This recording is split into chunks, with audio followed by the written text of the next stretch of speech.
Bonsoir, bonsoir au peuple camerounais, bonsoir. Nous sommes aujourd'hui le samedi 8 novembre 2025.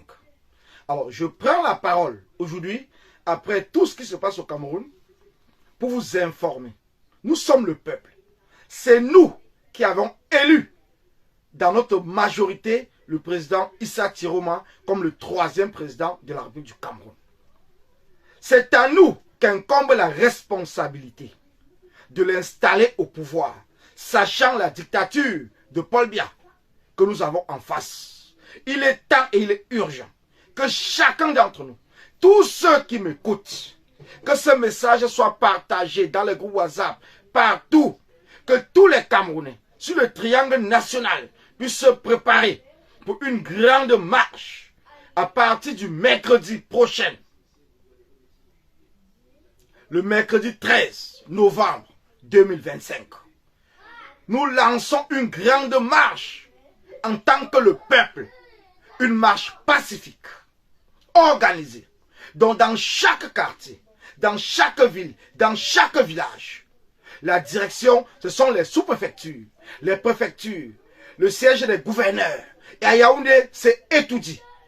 C'est une marche qui ne s'arrêtera uniquement une fois avoir chassé le régime de Paul Biya au pouvoir. Nous sommes un peuple. Nous avons accepté de participer à l'élection présidentielle.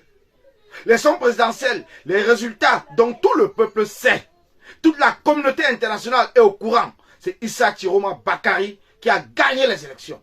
Nous ne pouvons pas accepter. Et nous le disons de manière ferme et de manière déterminée. Seul le peuple est souverain. Personne n'attendait, personne venir intervenir à notre place. C'est à nous. Et en diaspora, nous devons nous organiser, comme nous sommes en train de le faire, pour prendre toutes les ambassades du Cameroun. Toutes les ambassades seront prises. Et nous appelons le peuple camerounais au 237.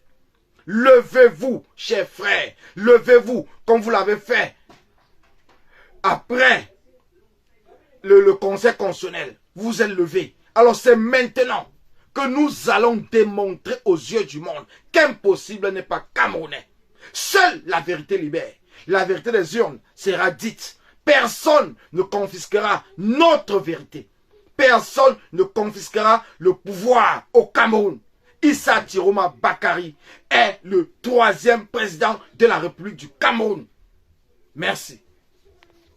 Une voix s'est élevée, non pas pour murmurer une plainte, mais pour lancer un appel solennel qui traverse les villes, les collines et les vallées du Cameroun, celui d'un peuple qui revendique sa victoire, celui d'un peuple qui réclame sa souveraineté.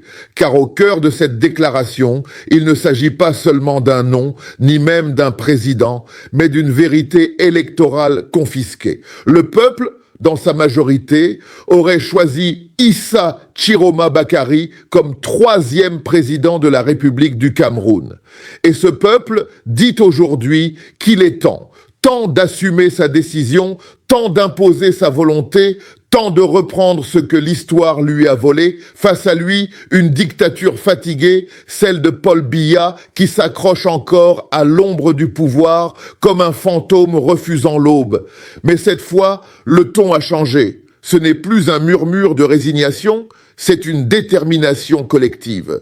Un peuple qui s'organise, qui planifie, qui appelle à une marche nationale, pacifique, dit-il, mais totale, une marche vers les préfectures, les sous-préfectures, les gouvernorats et à Yaoundé, vers Etoudi, symbole ultime du pouvoir. Le message est clair. Cette marche ne s'arrêtera qu'une fois le régime de Paul Biya chassé du pouvoir. Une phrase lourde, presque historique, tant elle traduit le ras-le-bol d'une génération entière. Le Cameroun des villes mortes, des files d'attente, du silence imposé. Ce Cameroun-là semble vouloir briser le mur de la peur. Mais au-delà de la colère, cette voix appelle à la lucidité. Elle invite à la responsabilité collective, à la conscience que nul sauveur ne viendra d'ailleurs. Personne ne viendra intervenir à notre place, dit-elle. Et même la diaspora est interpellée. Depuis Paris, Bruxelles ou Washington, les Camerounais de l'étranger sont appelés à se lever, à occuper symboliquement les ambassades pour signifier au monde que le pays tout entier est en mouvement. C'est un tournant, un moment où la parole citoyenne cesse d'être un simple cri pour devenir un acte fondateur. Parce qu'au fond, ce n'est pas seulement une contestation politique, c'est une bataille pour la vérité, celle des urnes, celle du droit, celle du peuple. Et dans ce tumulte d'émotions et d'espoir, une phrase résonne comme un serment, « Impossible n'est pas camerounais ». Oui, impossible n'est pas camerounais. Mais pour que cette promesse devienne réalité, encore faut-il que la marche du 13 novembre ne soit pas seulement celle des pieds, mais celle des consciences. Car la vraie victoire d'un peuple, ce n'est pas seulement de renverser un régime, c'est de refonder une nation, de redonner un sens au mot République et d'écrire enfin son propre destin. Une marche annoncée pour le mercredi 13 novembre 2025 dans toutes les villes, tous les quartiers, tous les villages du Cameroun. Un mot d'ordre, marcher vers la vérité. L'organisation annoncée est claire. Les préfectures, les sous-préfectures, les gouvernorats et à Yaoundé, le palais d'Etoudi. Des lieux symboliques, car c'est là que réside le pouvoir d'État et c'est là que le peuple veut désormais se faire entendre. Pas avec des armes, mais avec des pas. Pas avec la haine, mais avec la conviction. Pas avec la peur, mais avec la légitimité. Ce qu'on entend dans cet appel du 8 novembre, c'est un basculement mental. La peur qui, pendant des décennies, servait d'arme au régime, commence à perdre son emprise. Car lorsque le peuple comprend que la peur ne protège plus, elle devient inutile. Et quand le silence devient plus dangereux que la parole, le cri devient inévitable. Personne ne viendra intervenir à notre place. C'est là, peut-être, la phrase la plus lucide du discours. Car depuis trop longtemps, certains Camerounais ont cru que la solution viendrait d'ailleurs, des chancelleries, de l'Union africaine ou de l'ONU.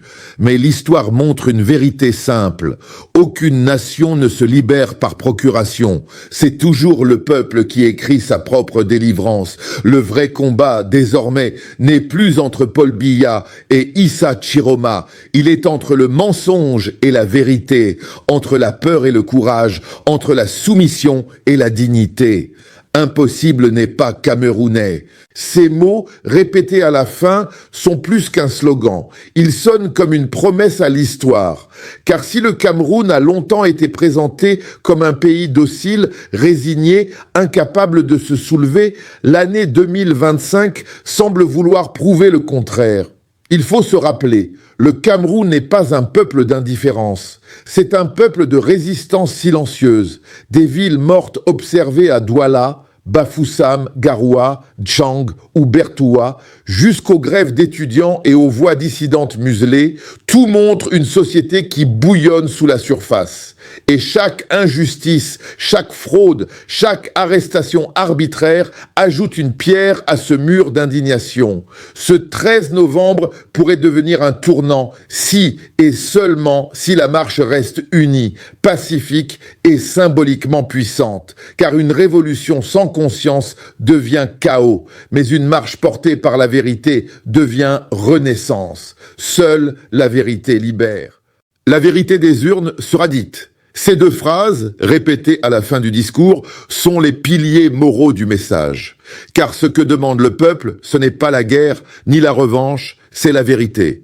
Et dans toute société, la vérité électorale est le fondement de la légitimité politique. Si le vote ne compte plus, alors la République devient théâtre. Et si la vérité des urnes est confisquée, alors c'est la volonté populaire qu'on assassine. C'est pourquoi ce mouvement, au-delà de son aspect politique, porte une portée morale. Il veut redonner sens à la parole du citoyen, redonner valeur à la voix de ceux qu'on ne compte jamais, redonner au Cameroun son âme démocratique. Le 8 novembre 2025 restera peut-être comme le jour où la peur a commencé à reculer. Et le 13 novembre pourrait devenir celui où le peuple camerounais se lève non pas pour détruire, mais pour reconstruire. Reconstruire la confiance, reconstruire la dignité, reconstruire l'État. Car le véritable changement ne viendra pas d'un seul homme, ni d'un parti. Il viendra d'une conscience collective, d'un peuple qui comprend que sa force ne réside pas dans la violence, mais dans l'unité, la discipline et la détermination. Oui, le Cameroun peut renaître. Mais pour cela, il faut que chacun prenne sa part de responsabilité, que chacun, où qu'il soit, dise non à la peur, non à la résignation et oui à la vérité. Personne ne confisquera notre vérité. Personne ne confisquera le pouvoir au Cameroun. Issa Chiroma Bakary est le 3e président de la République du Cameroun. Ainsi s'achève l'appel du 8 novembre et s'ouvre peut-être une nouvelle page de l'histoire. Celle d'un peuple qui, après 40 années d'attente, décide enfin de marcher, non pas vers le chaos, mais vers sa propre lumière.